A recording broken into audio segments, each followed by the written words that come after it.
We're in Mammoth Cave National Park. We're going to talk about Floyd Collins. Let's get started.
I'm here joined with my parents. This is Linda. This is Mike. We're going to talk a little bit about the Floyd Collins story. So this is Floyd Collins' ticket booth. We'll show you the house here in just a few minutes. He passed away in February 1925. This is where Floyd Collins lived before Mammoth Cave National Park was even a thing. Before it was a national park. We're going to tell you the story on him and what happened to him and who he was and what he done here. I'm going to let my dad tell you the story here. Well, Floyd was a local cave explorer, and he would go into all the caves in this area and explore caves, and he would stay days at a time, maybe even up to a week at a time in these caves exploring them. But he has his own cave here, which was a sinkhole that he went into that he found out it was a very large cave, and told his brothers about it, and they all went down and shored this cave up by hand with rock and how to get down in there, and you'll see that later, how they fixed that cave where you could go down in it, and you could take tours. But at the time, even after Floyd did that, he didn't do very good with the tours because this is so way back off the beaten path. It's way off the main road. How far is this from Flint Ridge? How far of a walk is it? Flint Ridge, about a mile and a half. Mile and a half. And but even back in those days, to get the main road was where you come into the park off of 255. It wasn't a park then. And it wasn't a park then, but that's how you got to Mammoth Cave. And the thing is, that's about, I'm guessing, 5 miles. So it's a pretty good ways, 4 to 5 miles. So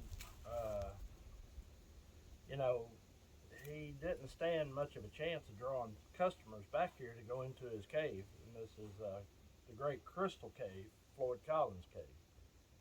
But he got with B. Doyle. He knew of a cave up on B. Doyle's property that nobody had been in, and he wanted to go into that cave. And if he found out that was a big cave that he could take people into, he talked to B. Doyle about it, that if it became that if it was a big cave to go in and take people in, that would be on the main road. And he asked, B. Doyle what kind of deal they could work out. Well, they worked out a deal where they split it 50-50. And that was pretty good for Floyd because beat oil on the property and everything, so that worked out great for Floyd. So Floyd went into that cave, which is called Sand Cave. Very small entrance, basically a wormhole, and he went into that and got down in there to where it did open up. And back in those days, they had oil lanterns is what they used. They didn't have flashlights and all that. So Floyd was on his way out, and I think he was around 100, 150 feet maybe from the entrance of the cave. And a rock fell on Floyd's leg. He was in such a tight spot that there's no way he could have gotten that rock off of him. And he laid there, and also he had knocked his lantern out, knocked it over, and the light went out. So he was in the pitch dark. He was in pitch dark. And finally his brother, I think it was his brother, there's all kinds of different stories about who did what and how long he was in the cave and all that, so you can read about that on the internet. But his brother, the way I understood it, came hunting for him, and this is one of the stories that his coat was outside.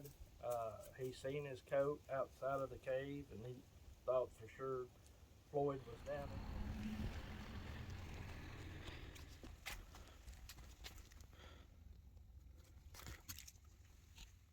Sure Floyd was down in the cave, so he went into the cave and yelled for Floyd, and Floyd answered and told him to go get help, and that's where it all began. It was like a circus in a way, wasn't it? Well, it turned into what they called Circus Sunday.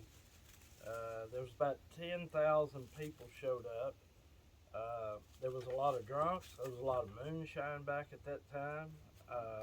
There was hamburger and hot dog stands set up, souvenir stands set up, and the governor finally had to call the National Guard in to clear everybody out and push them back, because this was a rescue effort, not something to be jumping up and down about that everybody was so excited.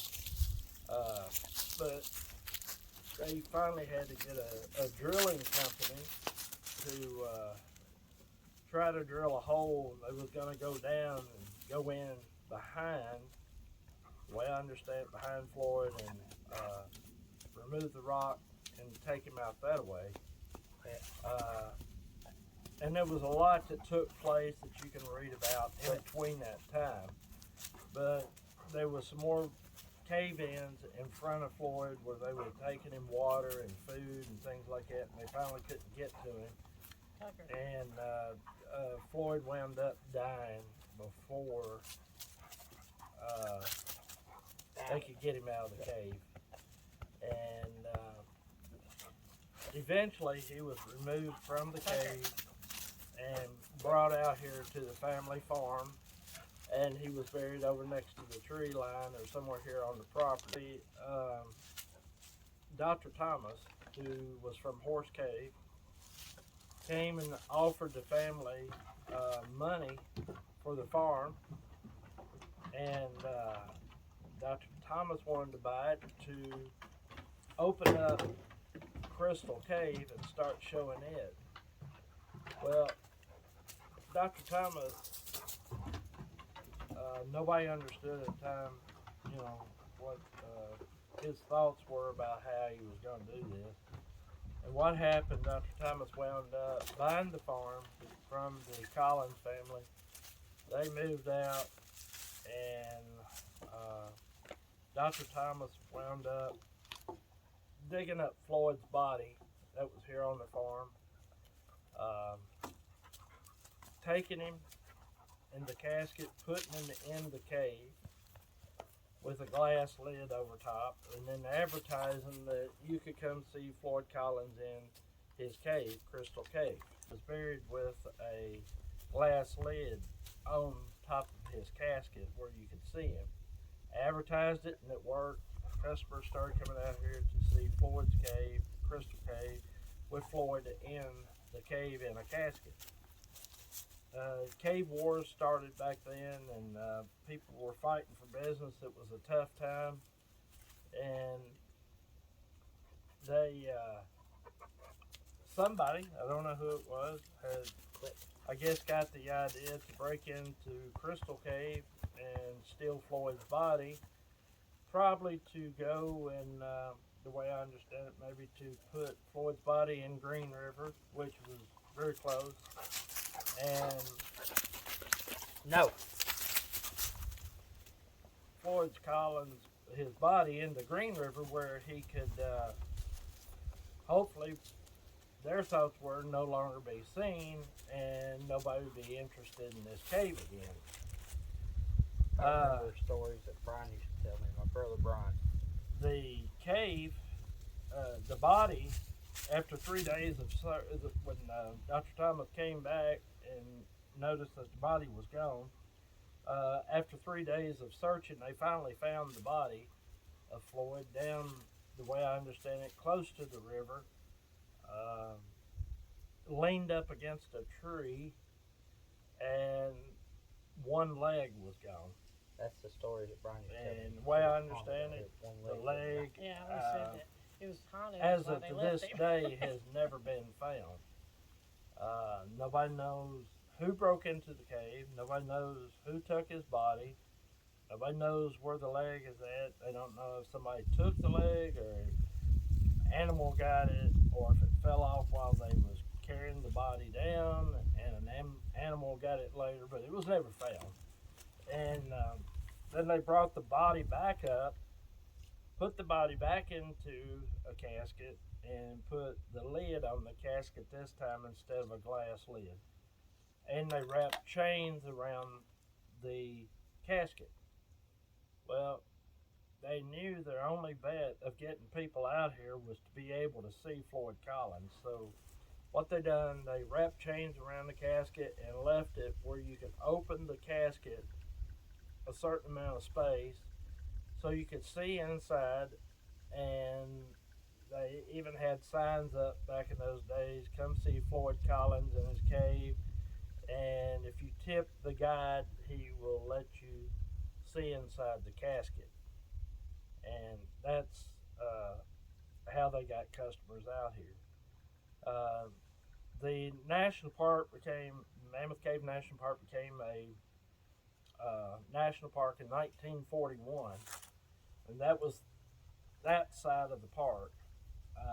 This out here where Floyd's property was didn't become a part of the park until 1961. And the house over here was still here. The ticket booth is still here. In 61, after that, Cave Research Foundation started using the house, I think, to stay in some, while they went down into Floyd's Cave to explore it. The way I understand it, Floyd's Cave runs 90, I think it's 94 miles, somewhere along there. Mammoth Cave was only 40-some miles. At that time, it was not the world's longest cave.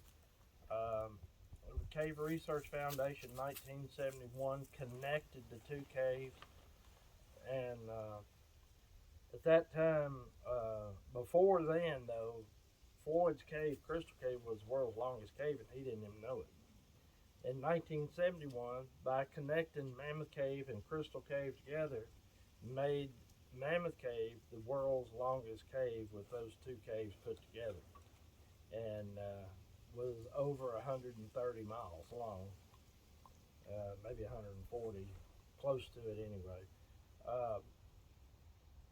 So, you know, Floyd's body this whole time was still in Crystal Cave with the lid on the casket. With his body was not being shown, and Crystal Cave had been closed years before that.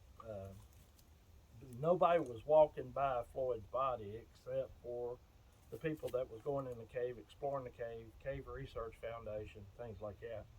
1989, the way I understand it, the family came to Mammoth Cave National Park and got with the Department of Interior and asked for Floyd's body to be taken out of the cave and give him a proper burial and to be buried in a cemetery.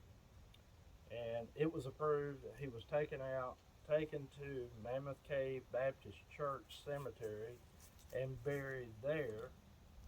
And I think it was 1989, and that it was his final burial and his 5th burial. He was buried 5 times. If you want to take this cave as twice in here.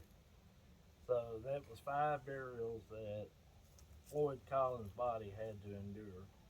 And he has finally been resting since then in Mammoth Cave Baptist Church Cemetery.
Show you the entrance to Floyd Collins' cave.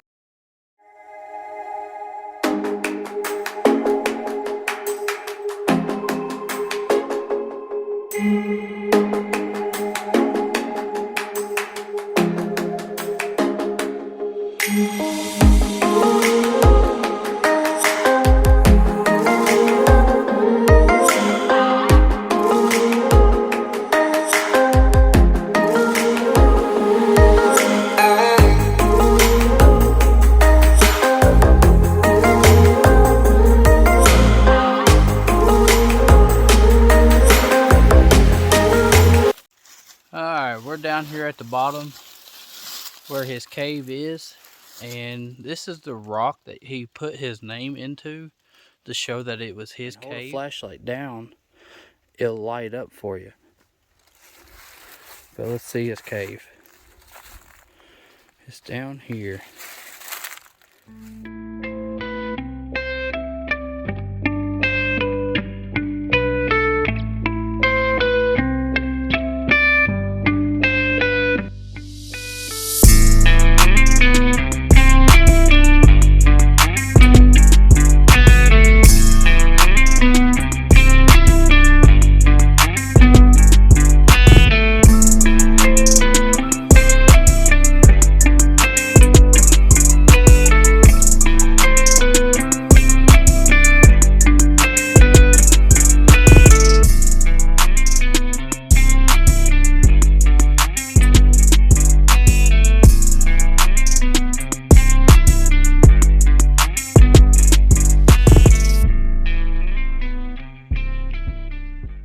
And that is the story of Floyd Collins here in Mammoth Cave, Kentucky.